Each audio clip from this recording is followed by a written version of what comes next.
I've been defending DWI cases here in Dallas-Fort Worth area for about 15 years now, and I've had a lot of opportunities to see where people did things right and to see where they did them wrong. And I'd like to share some of their experiences with you and hopefully educate you a little bit as to your rights and how to react and respond if you're being stopped for suspected DWI here in Dallas-Fort Worth.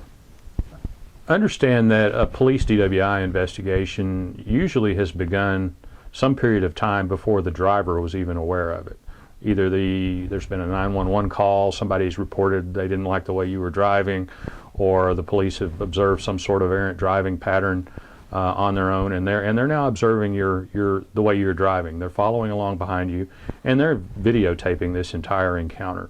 So generally speaking, a police DWI investigation has begun long before you knew it.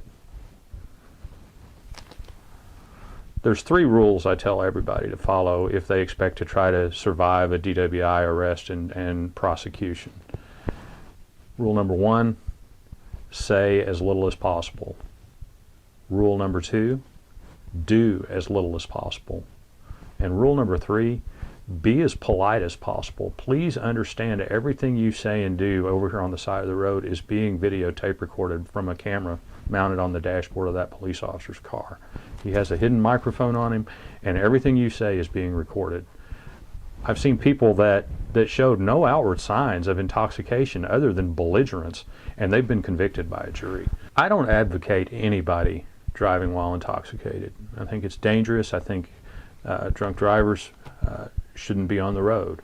And I think the police are out here serving a vital function and getting those that are truly dangerous off the road. Where I have a problem is the people that really are okay to be driving a car and they're getting stopped and asked to submit to a series of field sobriety tests.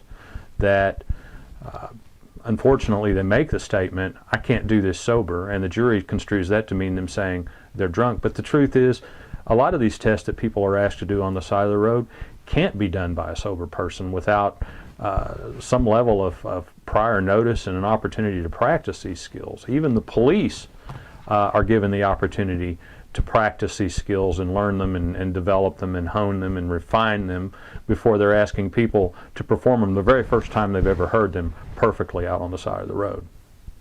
I've seen many instances where a driver, when they were first asked to step out of the car and asked to stand there and talk to the officer, looked perfectly fine, looked perfectly sober until they were asked to do these roadside calisthenics. So I would suggest if you're a clumsy type or you have any concerns that you're not going to be able to do these tests perfectly, simply refuse. The police won't tell you you have the right to refuse these roadside sobriety tests, but the truth is, just like you have the right to refuse a breath test, you have the right to refuse to do them.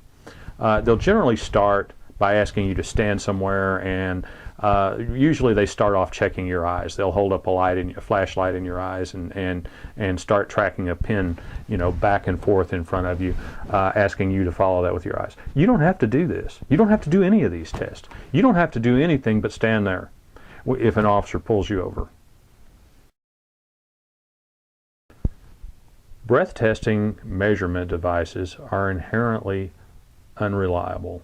Even the manufacturer of the Intoxilizer 5000, which is used here in the state of Texas, won't warranty this device as being fit for any particular purpose, let alone to be used as evidence in a court of law.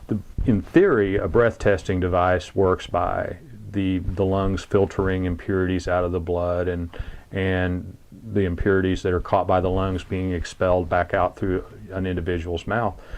But they've yet to come up with ways of dealing with any residual alcohol left in a person's throat or in their mouth. Dental work can throw these off. And of course, no two people metabolize the contents of their stomach at the same rate anyway. This is why you'll find most people telling you you should not take a breath test. And there's some added ramifications for taking a breath test in Texas. If you take it and the results are excessively high, then the punishments against you, if you're found guilty of DWI, will be much more severe. And you may be required to put an interlock device on your car where you have to take a breath test effectively every time you start your car and drive after that. Furthermore, if there are no breath test results for a jury to consider, they're forced to take a look at you and make their own assessment as to whether or not you've lost normal use of your faculties. You have the right to refuse a breath or a blood test. If you get to the hospital and they're asking you to sign a consent form and say that you're waiving your right to sue the hospital in case you get infected by a needle or something, you have the right to refuse to sign that. Now, a trend that we've had going on is the police are getting search warrants for your blood. Fine, if that's what they want to do, let them do it. Can't stop them. But that doesn't mean you have to give them permission to jab you in the arm. One other thing I want to talk about is oftentimes the police will do a videotape interview once you're back at the station where they're asking you a series of questions about where you've been, where you're coming from, when you last ate, when you last slept, when you last saw a doctor, how much you've had to eat or drink.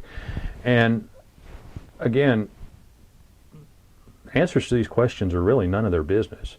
Before they start asking you all these questions, many of them are rather incriminating. They'll read you what's called a Miranda Warning. We've all heard it. You have the right to remain silent. Anything you say can and will be used against you, and so on. When the police tell you you have the right to remain silent, you have the right to remain silent. And your best bet at that point is to just say, I'd like to reserve any comment until my attorney can be present. With that, they have to end the interview. Again, the way to survive a DWI is say as little as possible, do as little as possible, and be polite as possible.